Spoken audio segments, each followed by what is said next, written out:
Hello to everyone. Thank you all for joining me at this time. My name is Shavi Zane, and I'm coming on. This message that I'm bringing today is called Calling All Warriors. It is time. Okay. So I'm hoping that all of my warriors have joined me here today. I have many of you who follow my channel, and I acknowledge the power and the strength that you all carry. I can see it in many of the messages that you all put in the description, below in the comment section. And I can feel the energy from some of you, okay?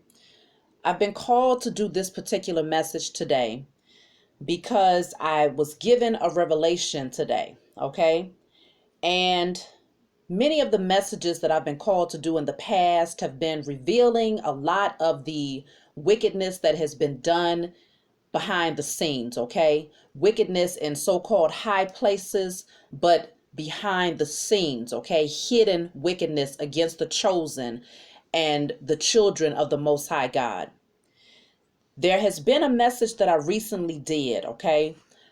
This was just about a week ago, maybe about 2 weeks ago that I did, in regards to the book of Deuteronomy 28, which mentions the curses that was placed over the chosen of the Most High God.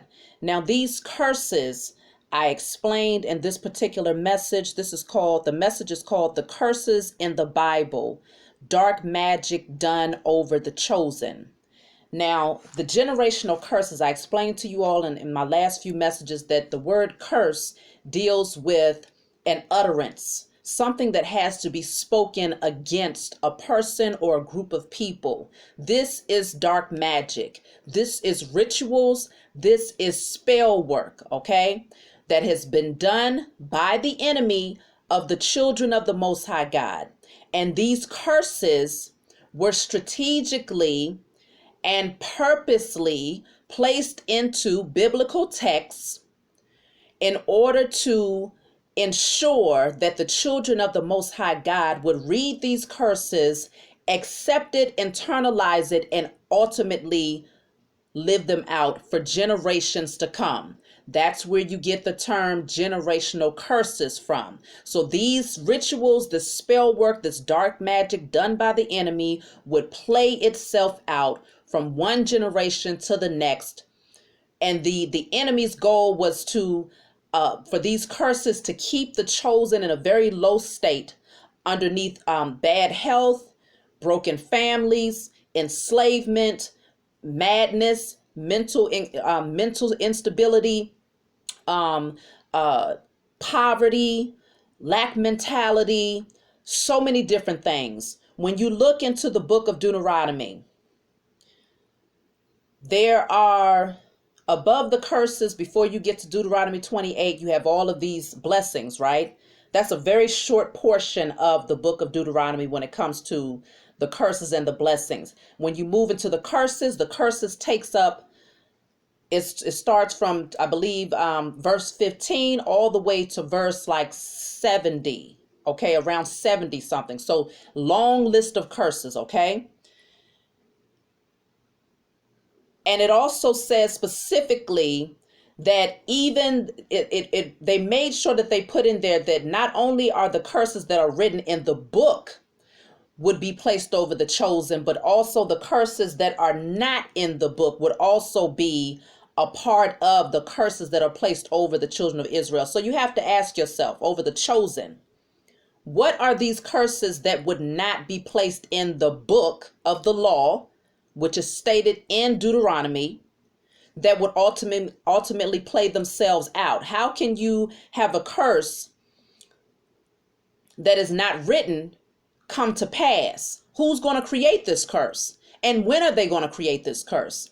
What the enemy was saying in that particular passage is that they would continue to create curses over each generation, spell work, rituals, dark magic, to cater to whatever they needed, whatever tactics they needed to create through this wickedness in order to keep us asleep and to keep us at a low state so that they can maintain their position of power over us. So this would be more rituals, more dark magic, more spell work that they will come up with over time. And they wanted to make sure that they also incorporated that so that it will be understood that no, this is not it. We have more, but the things that we're going to do behind the scenes, we're not going to put it in this text. Just in case we need to come up with new strategies to put you back to sleep, these curses will be created, and you also have to accept those as well. A couple of years ago, I'd say no, probably about 4 years ago, maybe even 5 years ago, I actually practiced as a Hebrew Israelite. And so this is where I gained my understanding in regards to the curses and how it's directly related to specifically the melanated man, woman, and child. When you look through the curses of Deuteronomy, they are in direct alignment with all of the things that have played out for generations for the melanated man, woman, and child. And so it's very clear that these curses were directly targeted towards us. However, one of the issues that I am now awakened to as I have traveled, as I have continued to evolve down my spiritual path, is that even within the structure of the Hebrew Israelites and the teachings there, it is still teaching you to accept these curses and to anticipate that they will remain over our people, over your children, over your lineage until the return of Yeshua. Now, I have a problem with that, because what was revealed to me today is that these curses, it is our responsibility to acknowledge that these curses was placed over us not by the Most High God, but by the enemy who wanted to create power for himself, which he did through spell work and dark magic. And now it is our responsibility to break these curses. So when I say I'm calling upon the warriors, the true warriors, I am not calling in those of you who are Bible thumpers, who will come in here and say, well, Pastor said this and Pastor said that, and according to this passage, no, it was God that put those curses upon us. I'm talking about people who have evolved in their consciousness, who understand this thing from a higher perspective, okay? The enemy has strategically used these things against us and has completely bamboozled us and completely put us to sleep for many generations. But I have awakened, y'all. I just spent probably the last hour, because I don't have a printer over here. I'm going to tell you what I just did. I spent the last hour writing out all of these curses that was placed upon my lineage. I did this not just for myself, but I did this for all of the chosen seed, all of the children of Israel, all of the 12 tribes of Israel. These are names that we have as melanated people. We have these names, okay? This is a part of our lineage, but we also have many names because we have been here since the beginning of time. So I wrote these curses out with the declaration, I declare and I decree that all of these curses, and I wrote them from verse 15 all the way through to the end. And by the time I got done writing them, I put, these curses are now destroyed. These curses are now destroyed forevermore off of myself, off of my family, off of my offspring, off of my ancestors, and off of all of the chosen seed, their children, their ancestors, forevermore. And now righteous judgment and justice shall now be casted upon the heads of the enemy who created these curses. And so it is. And I burnt it. Not only did I do that, but after I did that, I was also told, because I work with my spiritual team and I listen to everything that I'm told through my intuition. If I hear it, then I do it. I was also told to remove those particular passages out of the biblical text that I possess and to destroy it. So yes, some of you might be like, oh my God, she took something up out of the biblical text. You got doggone right I did. I will no longer allow for those curses to be here in my presence, in my residence, in my safe haven, amongst myself and my children, now that I understand the detriment and the destruction that they have caused over myself, my family, my ancestors, my lineage, and all of the chosen seed across the four corners of the globe. These people knew exactly what they was doing, because what they did was they placed fear. Fear was the main thing that these curses spoke about. Fear was mentioned multiple times, as well as serving other gods was mentioned multiple times. They understood that by doing these things and inciting fear into us, that we would always feel like we had to hold on to these things and never question them, never stray away from them, and that we had to accept it as being our fate, because it was written in a book that we respected too much to walk away from, too much to close, too much to question. It is very clear that the biblical text has been written over and over, time and time again, in various different contexts, and that most of it has been removed and much of it has been rewritten to cater to the enemy of the chosen. In my other message that I did, the ritualistic sacrifice of Christ, the ritualistic sacrifice of Christ, it was revealed to me months ago that Yeshua, the true Christ, I'm not talking about Jesus, the fictional, illusionary, European Jesus. I'm not talking about him. I'm speaking on Yeshua, the true Messiah, was a ritualistic sacrifice of the enemy. They used his body as a sacrifice to create this spell work and this dark magic over the children of Israel, over the chosen seed of the Most High God, over the melanated man, woman, and child. I'm specifically directing this message to you, and specifically to those of you who have awakened to understand the power that you possess in the spiritual realm.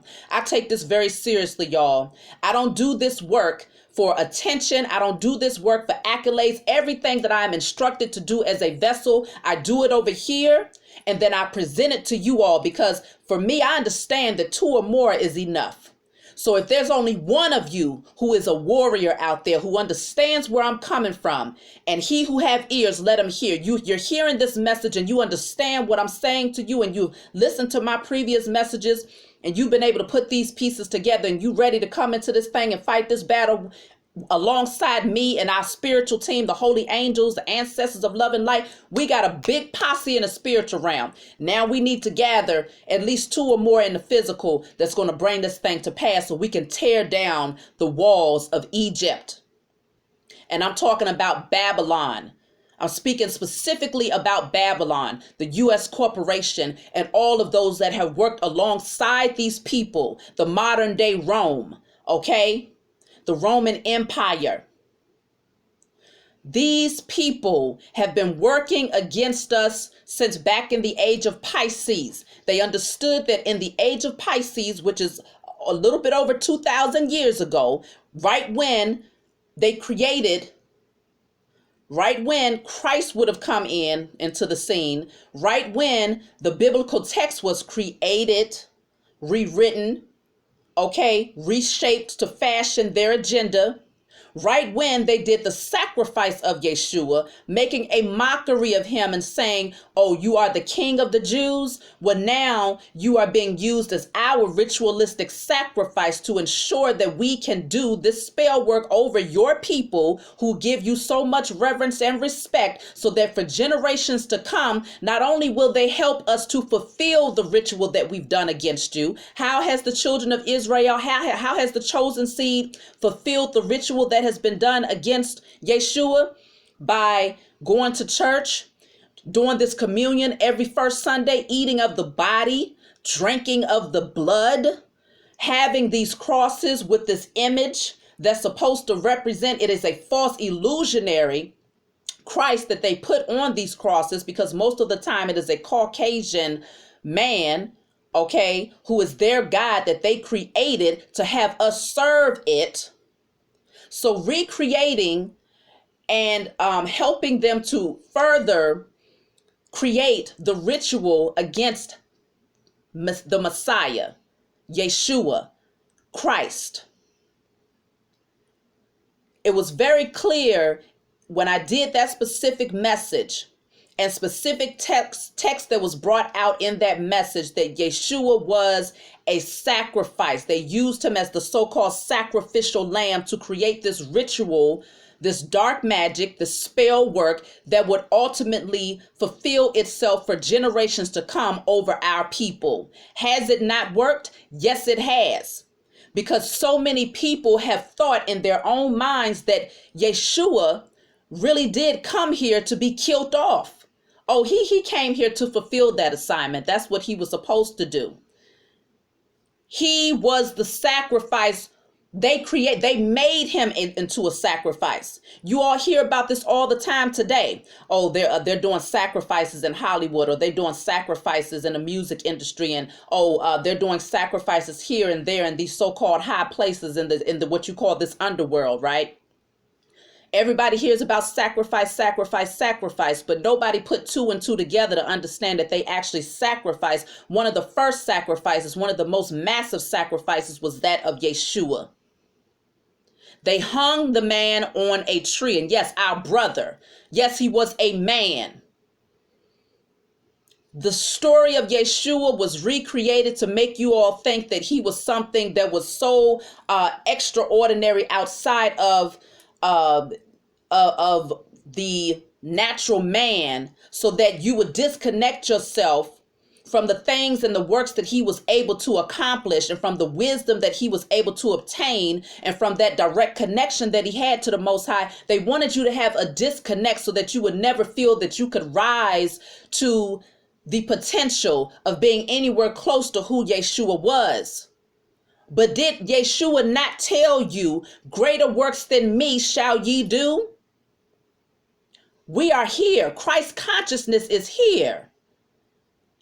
The true messiahs that you have been waiting on is right there within you, waiting for you to awaken, waiting for you to step into your divinity, take your power back, take your authority back, and establish righteous judgment and justice over the head of the enemy once you awaken out of sleep. I'm all the way woke over here.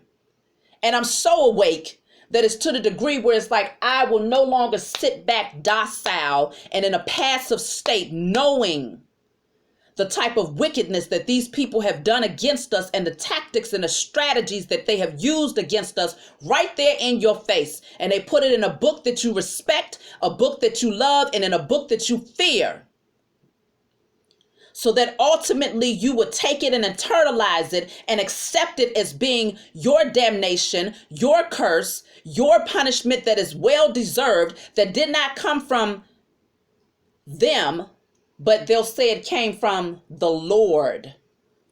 And it was already discovered that the Lord in the biblical text has nothing to do with the Most High God. The word Lord in biblical text has everything to do with people, a person, people who have placed themselves in a position of authority, someone who is master or Lord over you. There's a clear distinction between the two. And all throughout Deuteronomy, with those curses, almost every single one of them starts off with the Lord shall cast this, and the Lord shall cause this upon your people, and the Lord shall do this, and the Lord shall do that. That was the actual person, the one who was creating the curses over our people. That didn't have nothing to do with the Most High God, that Lord. That Lord was a person who was in a position of authority, who was establishing their authority over the chosen.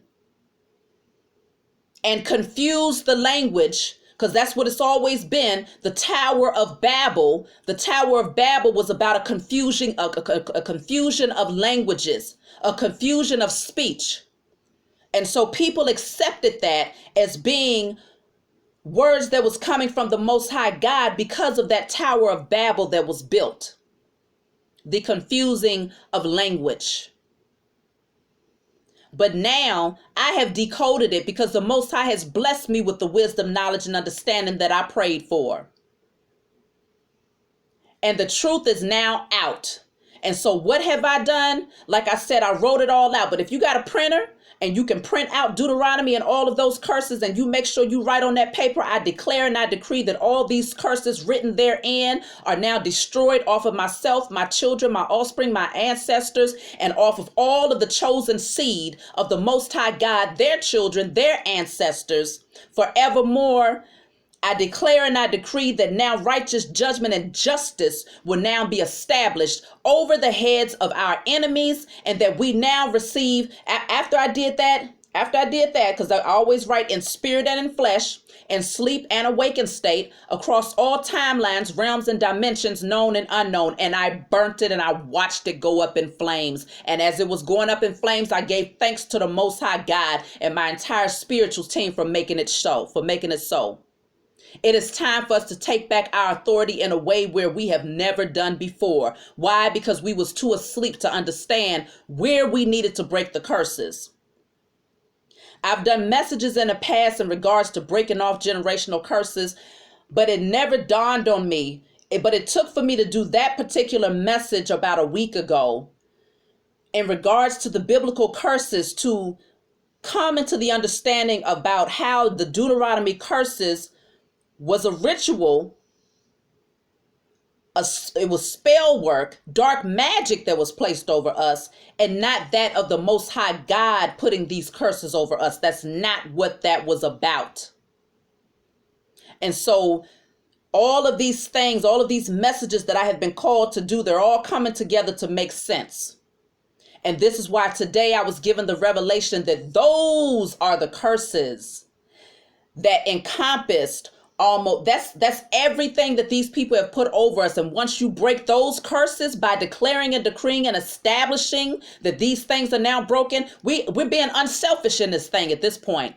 We ain't just breaking curses off of ourselves. We ain't just focused in on breaking curses off of our financial security. We're not just concerned about breaking curses off of a stagnation in our love life, okay, or our health. We are now branching out. We are covering this thing all across the four corners of the globe for all of the chosen seed who have been underneath the spell of the enemy, because this is what kept them in a position of power. The curse is right there written in Deuteronomy.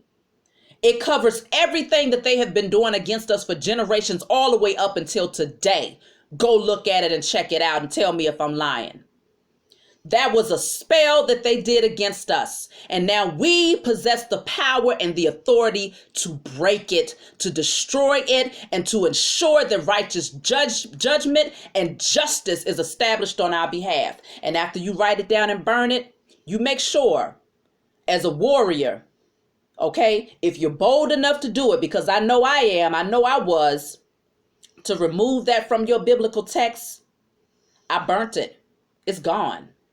It is no longer a part of my existence and my lineage, nor is it a part. I've already done my works as one chosen seed to ensure that I did that on behalf of all of the other chosen seed as well, not just for myself and my family and my ancestors and my offspring. You're being called to do the same. There has to be at least one more of you out there that is also a warrior, that's willing to set aside fear and conditioning of society, that's willing to set aside what you have been taught, because you see this from a higher perspective and your spiritual eyes are open. You understand the works that are being called to be done at this point. And I know that there's at least one more of you out there that will join me in ensuring that the enemy is now brought down. In the spiritual realm, we crumbling that thing all the way up. We are desolating it. We are destroying it until it's completely dispersed into nothingness. The enemy no longer has power or authority. We are snatching it back. And then when you're done, get you a candle and you write on there. You're going to be very specific in writing, because they did this against the children of the Most High God.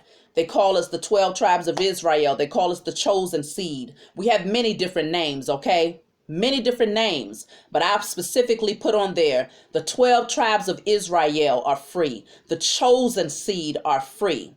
Okay, I put on there, we receive our inheritance. We receive our birthright. We receive our authority. We receive our justice in spirit and in flesh, in sleep and awakened state, across all timelines, realms, and dimensions, known and unknown. And so it is. And I wrote on there, thank you to the Mother, thank you to the Father. Okay? Because I do acknowledge both. We now take back our authority over these people. They didn't see this one coming. They did not see this one coming. They didn't see you waking up to what has been right up underneath your nose, sitting in the corner of your house all of your life for generations. You didn't even know that you had the actual ritual and the spell work sitting in your home. And all they have to do from behind the scenes is manipulate in darkness to ensure that those things come to pass, because they knew that the one thing that you would never release is the biblical text.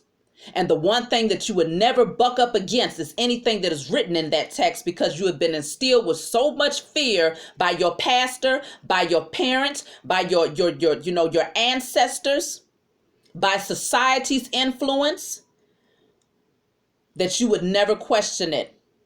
And that you would never step up to understand that it's your responsibility to break those generational curses. But yes, Christ consciousness is here. The Christ that you've been waiting to return, the Christ that you have been waiting for to return, to set you free from the bondage of these curses, is right there sitting in your home. You are likely watching this video right now. You have a great assignment.